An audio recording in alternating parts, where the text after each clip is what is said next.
Welcome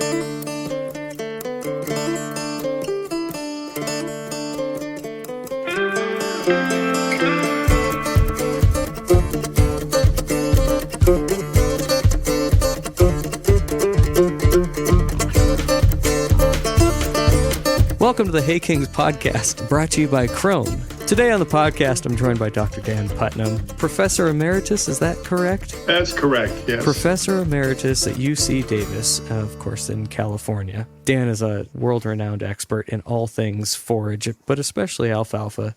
And today we're going to be talking about fiber digestibility. If we're talking about forage, that's really one of the main focuses, like one of the main benefits of alfalfa is fiber. We'll get there. Welcome to the podcast. Thank you. I appreciate the opportunity to talk with you about this important issue. Now, where do we start?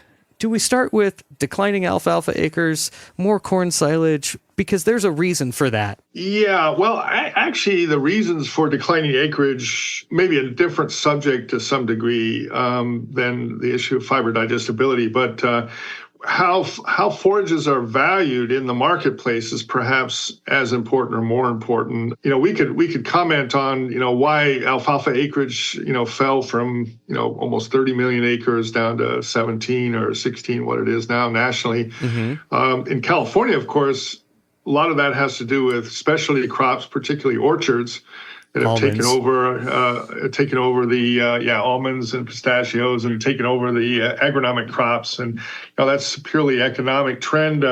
We've seen that actually reverse itself to some degree because of the difficulties that the nut crops are having on the international markets, particularly walnuts, but also almonds that are that have not been as rosy a picture as they were, 5 or 6 years ago. So we may see agronomic crops maintain their status at least, and maybe even increase in some cases because of some of those issues. And as long as California still has 1.5 to 1.7 million dairy cows, we're going to continue to be interested in forage crops. And that includes corn silage and alfalfa hay as our primarily, alfalfa hay number one, corn silage number two, and small grain forage.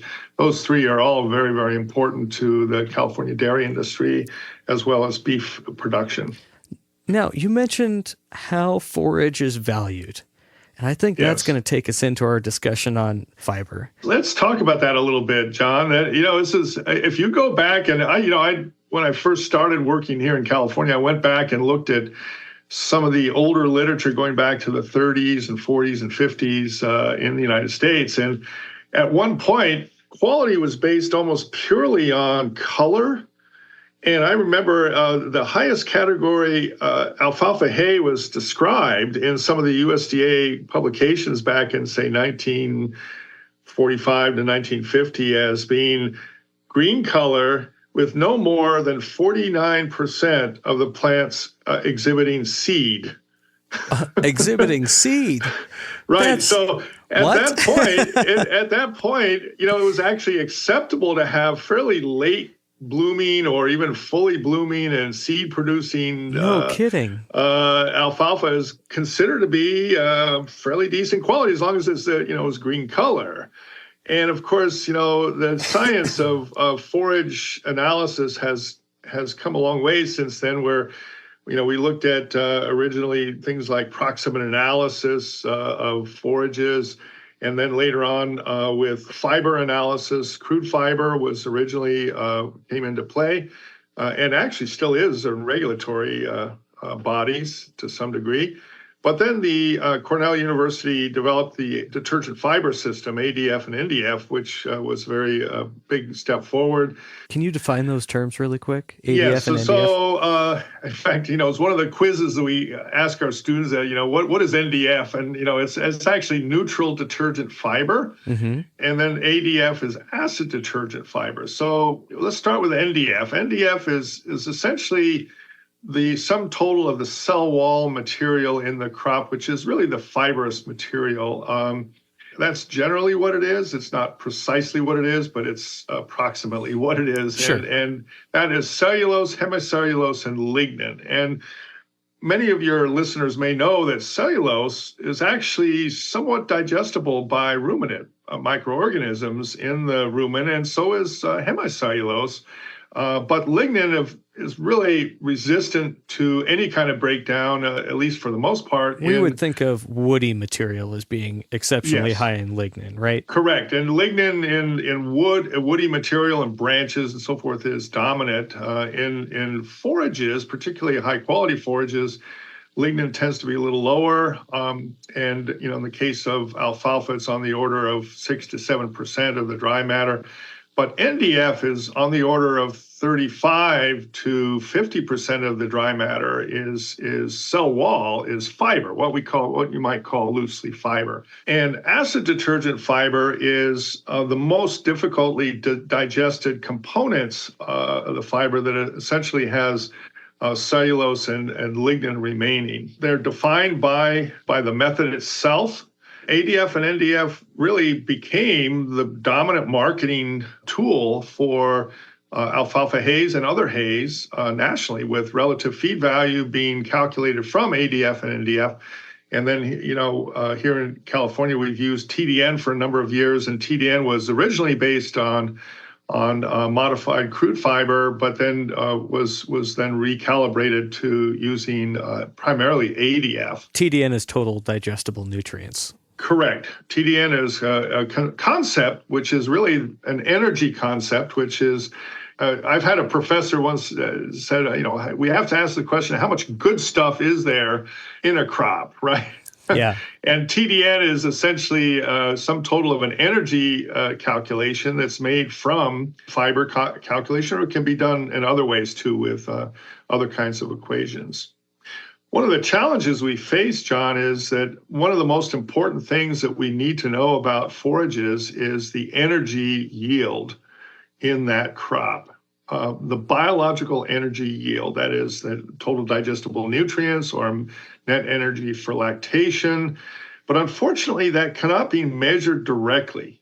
It can only be calculated and or predicted from measurements like NDF and ADF, or from measurements like, and we'll get to the digestibility issue because that's a real key importance. We start with the marketing system, which in the United States and internationally is based primarily upon fiber content.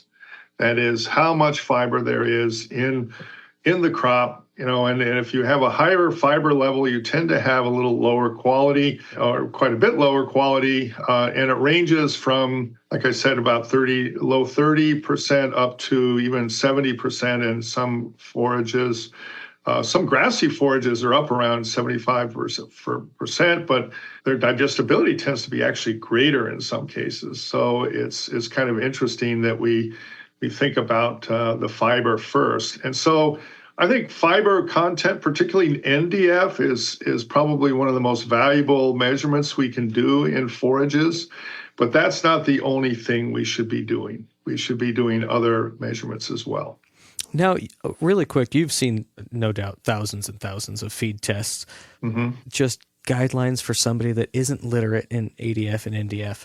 What's good and what's relatively okay. What's good and what's bad? So let's take NDF. Usually 33 to 35 approximately percent is considered to be a low fiber, low NDF forage. 35 to 38 or 39%. So 1 or 2 percentage points difference will classify a hay as either premium, supreme, good, fair, or low.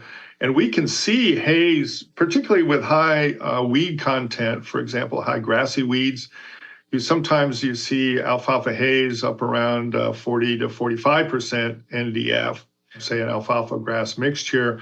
And so those are considered to be pretty high NDF, a high fiber hays, which are classified generally as a lower quality forage. Mm-hmm. And the reason for that is, the animals become full, right? When they consume enough forage, they stop eating. And one of the things that you need to have in high producing dairy cows in particular, not so much beef cows or dry cows, is that you need to have high intakes. And intake is a function of the fiber content, but also palatability factors. and whether the forage tastes good to the animal, and also things like fiber disappearance in the rumen. Because basically rumens, I had a professor once who described them as walking fermentation vats, right?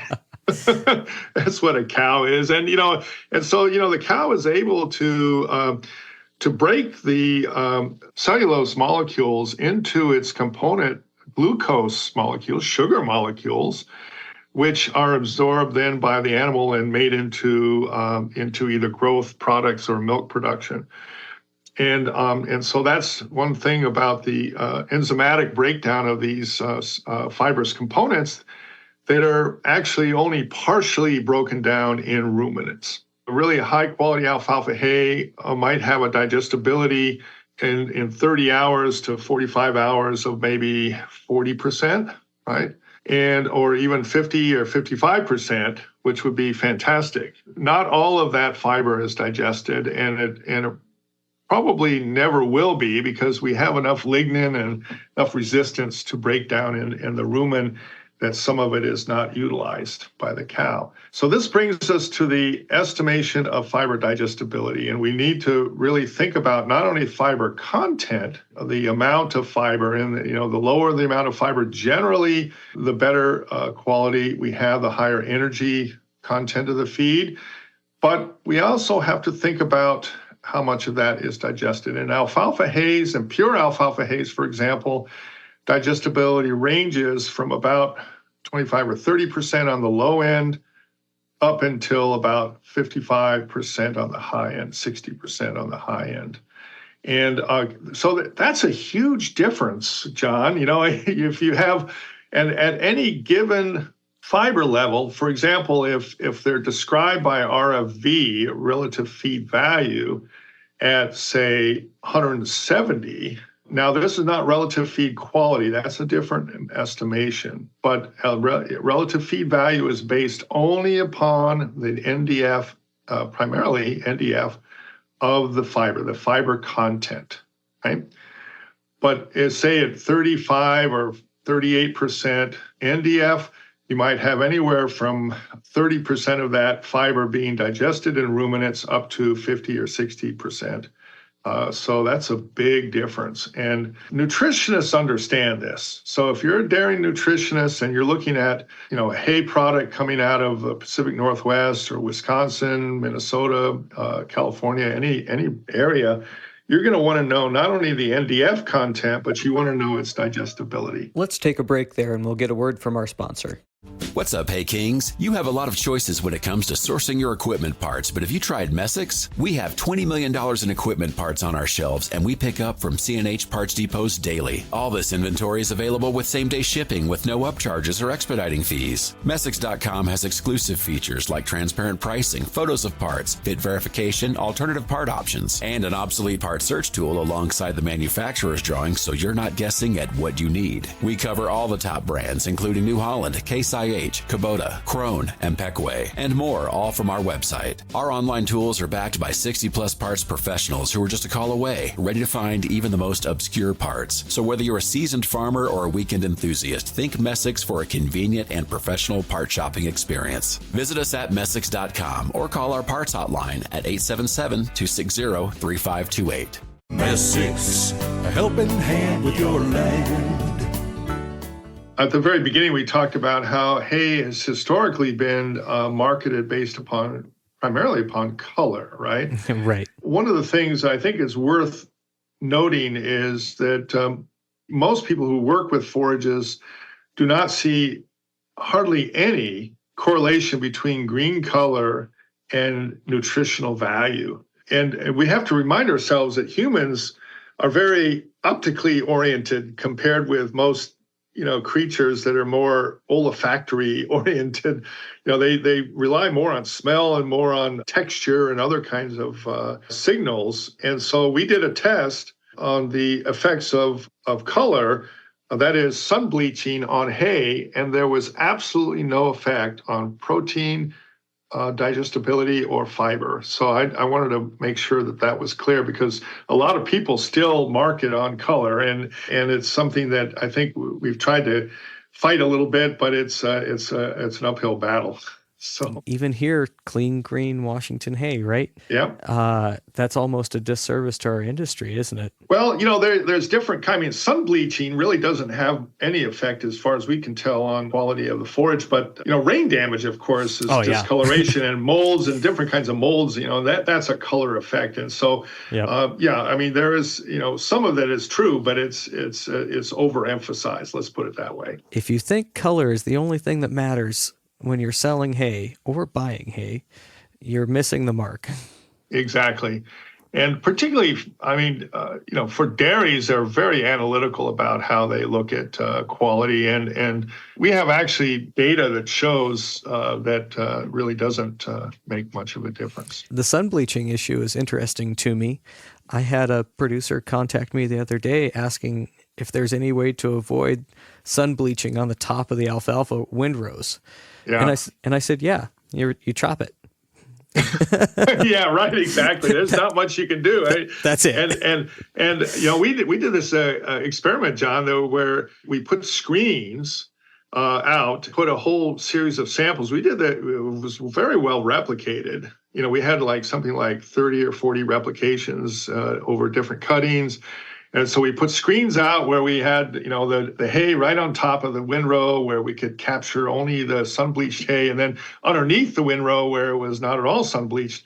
And, the color differences were quite dramatic, but there was no difference. In the feed test. In the feed test, we know no difference in protein, no difference in digestibility, no difference in ADF, NDF.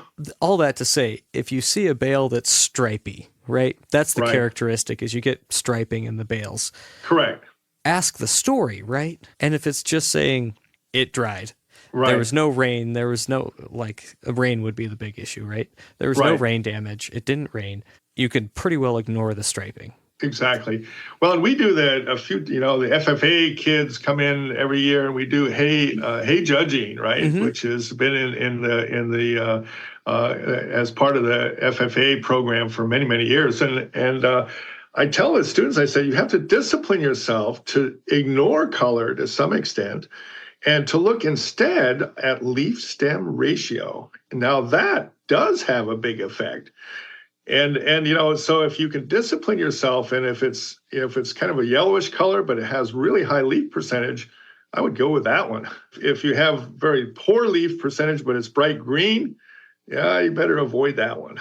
It's a stemmy, it's a high fiber, low digestibility hay, and it has to do with the leaf stem ratio, the coarseness of the stems themselves, because you can sort of feel the stems. You can know when those stems are highly lignified, full of woody material, and whereas other hays have nice soft stems, and so you can sort of intuit that those are going to be high quality. So let's take a break there, and we'll get a word from our sponsor. April showers bring May flowers, but sunny days in May bring tons of June hay. There's no better way to harvest that hay than with a new Krone. For a limited time, you can finance a new Krone mower, tedder, rake, or round baler with 1.9% interest, and the Big M, Big Pack, and Big Collects are available at 3.25% interest for up to 60 months. Low Krone finance rates end July 31st. Hurry in to your local Krone dealer for details today. Okay, we got sidetracked on particle size. So particle size, one of the things that I've been told this by nutritionists, that the ability of alfalfa to not only provide what they call the scratch factor, which is stimulating rumination and salivation and pH, but also that the particles break down in such a way that they are more highly digestible in some cases than other types of fiber. The other thing, particularly, in fact, there's some data on this from Cornell where they compared corn silage with alfalfa hay in terms of the change in pH in the rumen. And for those of you who are not familiar, that the pH of the rumen is pretty important. And alfalfa is a much better buffering capacity, what we call buffering capacity, that allows the stability of the pH in the rumen compared with corn silage. That's partly due to the fact that corn silage typically has 40 to 50% grain, which is highly available carbohydrate and ferments very, very rapidly. Sugar. It's sugar. Yeah. Exactly. And I tell the students that starch, which is primarily in the corn, is made up of what? Glucose molecules. That's why then if you take a nice piece of bread and put it in your mouth, it immediately tastes sweet because you have the enzymes to break that down into its sugar components. We do not have the enzymes to break cellulose down into its sugar components because cellulose is made up of sugar. And so, but the rumen microorganisms can do that with a little bit more time than we have with starch enzymes. In the case of particle size and also the effects on rumen health, we have to value the fiber itself in forage crops.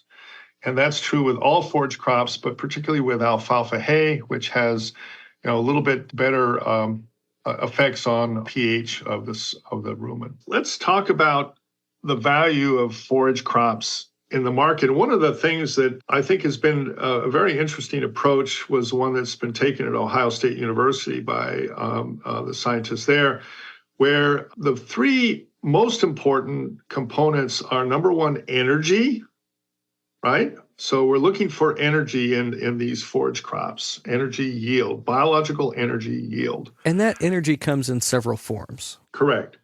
So you'll have the energy comes from the highly digestible components of forages, which, if anybody who is on a farm can take a grass and chew on the stem and it tastes sweet, right? I mean, so there's sugars in the plants themselves that are free sugars that are immediately available for energy production in the animal, right? Those are immediately available, and those tend to be the soluble, what we call soluble carbohydrates, are anywhere from 15% to maybe 25 or 30% of the dry matter. And that's some of the really good stuff that's in forages. And highly digestible starches and sugars that are available fairly immediately to the rumen. And then we have the fiber component, which is only partially available and partially digested in ruminants. And that all of those yield energy to the crop. We also have lipids or oils, and oils contain a lot of energy, but in forages, they're really pretty minor. So you might have 1 to 3%. Maybe canola or rape or real oilseed crops. Exactly. If you have a high, well, even corn silage has a little bit more because the seed has some oil in it. But we have a little bit higher lipid or oil content in seed-producing forages than we do in the forages that don't produce a seed, like alfalfa or clovers or cool season grasses and so forth. But there are sugars in these forages, and the sugars in the forage section, and those sugars are considered very important. In fact, one of the values that we see in, say, forages that are grown under cooler conditions, like in the Intermountain area of the West, those tend to, because they're growing more slowly and they're not as affected by heat and so forth, the sugars are maintained in the plant a little bit longer than in a real hot region where they're metabolized into other compounds in the plant.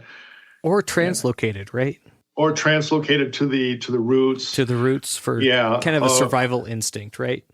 To some degree, yeah. But we've actually measured in some of our work that we've done over the years the differences, even on a daily basis, on a 24-hour basis. You can see when photosynthesis happens in the afternoon, you get an accumulation of sugars in the plant, soluble carbohydrates.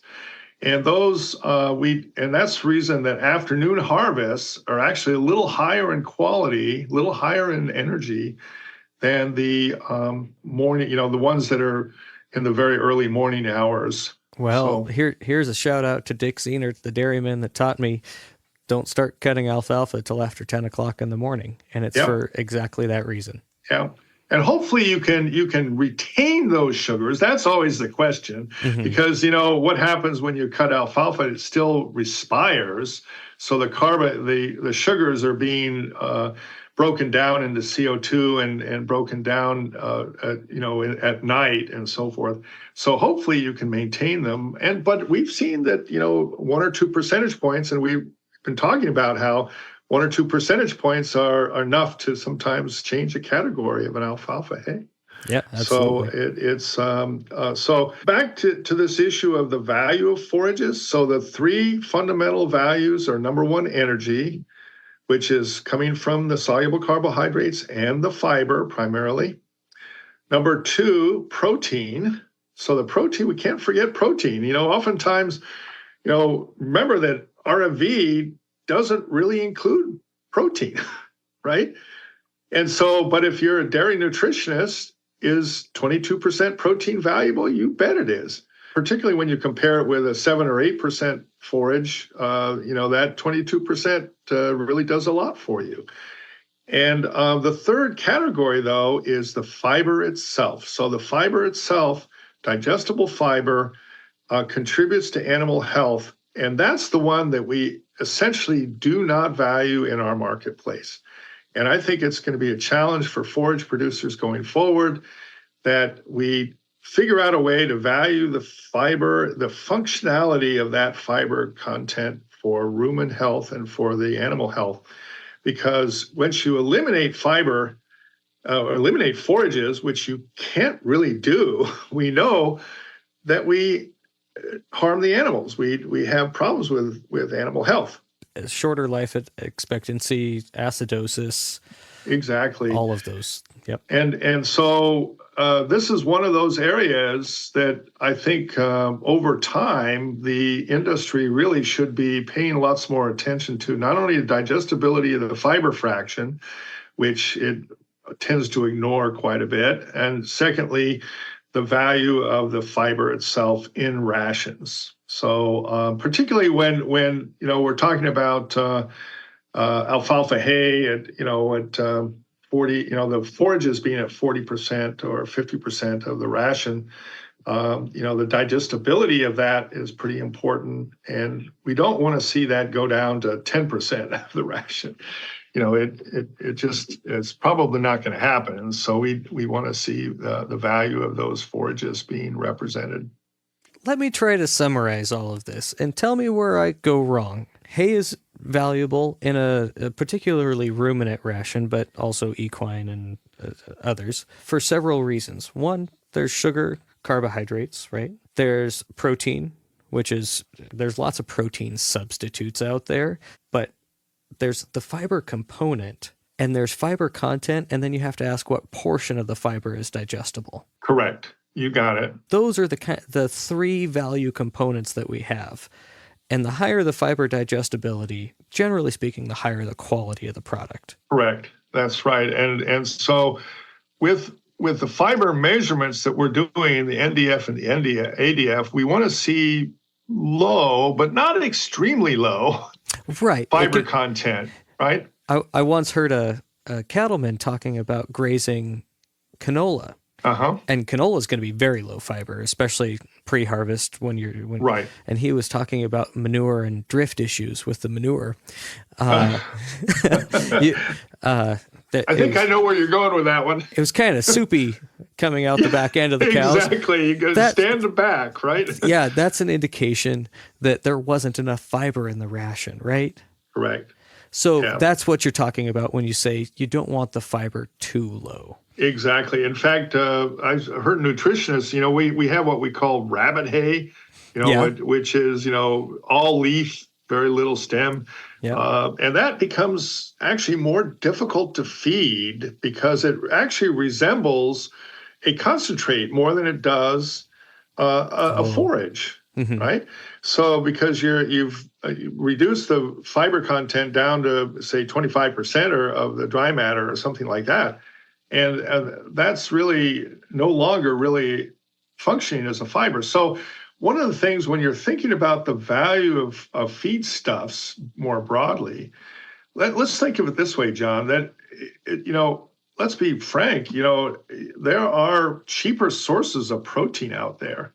For sure. You've got canola meal, you've got soybean meal. Those are the two big ones. Cottonseed, and fermentation byproducts from ethanol. You've got all of these different sources of protein, and it's basically almost a race to the bottom in the sense of how much crude protein can you buy for how many dollars. And then the other question is what about energy? So the big things we talked about here are, number one, energy.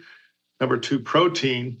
But there are cheaper sources of energy too. Corn grain, coming into the dairy sheds from the Midwestern Corn Belt tends to be relatively cheap. And, you can substitute grains fairly freely with wheat, barley, or corn. And those are all basically valued on their carbohydrate content. And they tend to be, per unit of energy, tend to be fairly inexpensive. The thing that forages have going for them is that they have a combination of energy, digestible fiber, and protein. So which very few other, particularly alfalfa hay, that has that combination. It's kind of part of the magic of feeding forages that they have not only the energy and the protein, but also this functionality to rumen health that we really have to pay some attention to. And like I say, that last component is hardly ever valued in the marketplace. Ohio State folks have tried to do an evaluation of that with an economic aspect, which I think has been a fairly interesting approach. So it's one of those things that we want to see happen at least more of the time than it is now. So, all right. Quick overview of a feed test. We see in the USDA guidelines crude protein, TDN, and relative feed value. Right. Do any of those include fiber digestibility? Not TDN or RFV, no. Okay. Or crude protein, none of them do. Okay. So our own USDA guidelines don't allow us to measure something that's quite valuable in the marketplace. That's correct. Right. Remember, John, that RFV and TDN are purely calculated from the fiber value. Right. But fiber content, not fiber digestibility. Correct. Okay. What about RFQ, relative feed quality?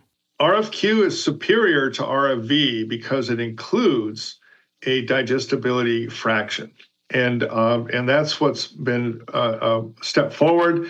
We really should be using RFQ. If you're going to use an index, that's a better index to use. I'm kind of a big fan of looking at the digestibility numbers themselves because, like I say, they range from a very low, fairly wide range. So I think one could do some estimation of the value of a forage from looking at the digestibility values themselves. So like I say, higher is better in general for digestibility. Lower is better for fiber content in general. In general, right. And so those are ways that people can use those values themselves. Now, remember, all the RFV and TDN and RFQ are all calculations from laboratory values that have been done in some very specific ways. And from a hay grower point of view, I would recommend that people really try to understand how that is done, right? So, we measure fiber digestibility, we measure fiber, we measure crude protein, and then we calculate indexes like RFV and RFQ. So then what we really want to do is set the indices aside, right? And look at ADF, NDF, and NDFD. Correct. In fact, the priority would be probably NDF, NDFD, crude protein, and ADF, because particularly in the West, it's highly correlated with NDF for pure alfalfa hays, and you can almost ignore it because it is, basically repeating what you're doing with NDF in most cases. that's the kind of thing we look at data and see how much new you learn from doing two measurements versus one. In the case of ADF and NDF, it doesn't really tell you a whole lot more.